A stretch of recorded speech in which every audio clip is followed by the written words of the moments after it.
Now it's time to go behind the story, featuring the leading voice on one of today's top topics. And today we had a chance to talk with national security expert and former military attaché, Dr. Fred Hoffman, who takes a closer look at the ongoing Israel-Hamas war and the terrorist attack yesterday in Boulder, Colorado. The nature of conflict is just, it's very different than what it used to be. It used to be, in fact, if you think about the Civil War, the first battle of the Civil War, Battle of Bull Run, was fought in a valley, and people came to watch the battle because it used to be armies fought armies, and civilians were not part of the equation, right? So people would gather and they'd watch the fighting. Well, that was literally a whole different world from today.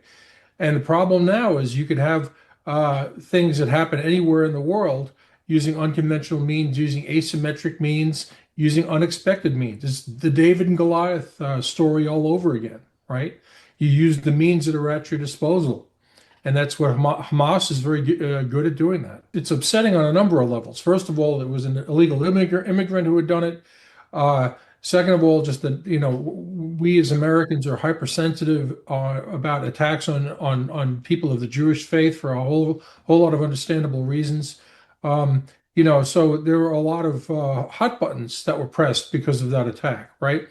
And also the fact is that, weapons of mass destruction, that term of art, when they came up with that decades ago, really meant like thermonuclear weapons or radiological weapons. Now it's an individual has at his disposal the ability to target multiple people, using readily available means. And that was an example of that, right? So that's one aspect of it. Another aspect of it is there was nobody around with a firearm.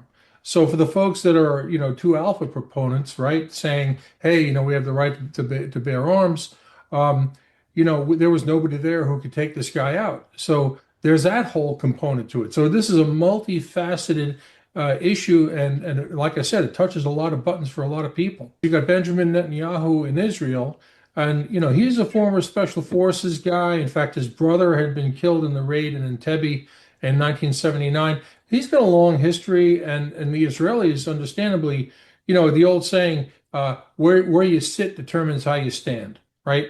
And if you're sitting in Israel, which is not a big place, they don't have what they call strategic depth, right? So if the Arabs invade Israel, they got nowhere to go except for the Mediterranean Ocean, right? So they think of their security in different ways than we do, and they have to think in those terms. So the problem that they have is they've got Hamas there, and what's interesting about Hamas is supported out of Tehran, right? And what's interesting about that relationship is Tehran, they're Shia Muslim, Hamas, Sunni Muslim, right? And oh, by the way, the Iranians are Persian. They're not Arab. Hamas, they're Arab. So the thing is, the enemy of my enemy is my friend. Here's another key point is, and this is something because, as somebody who lived through 9/11, I worked in the Pentagon when the plane hit, right? So I'm intimately aware of why we set up the Guantanamo Bay facility, the definition of terrorism, and why that matters from a legal perspective. So the thing is, when somebody commits a felony, right, and what that individual did in Boulder, that constitutes a felony.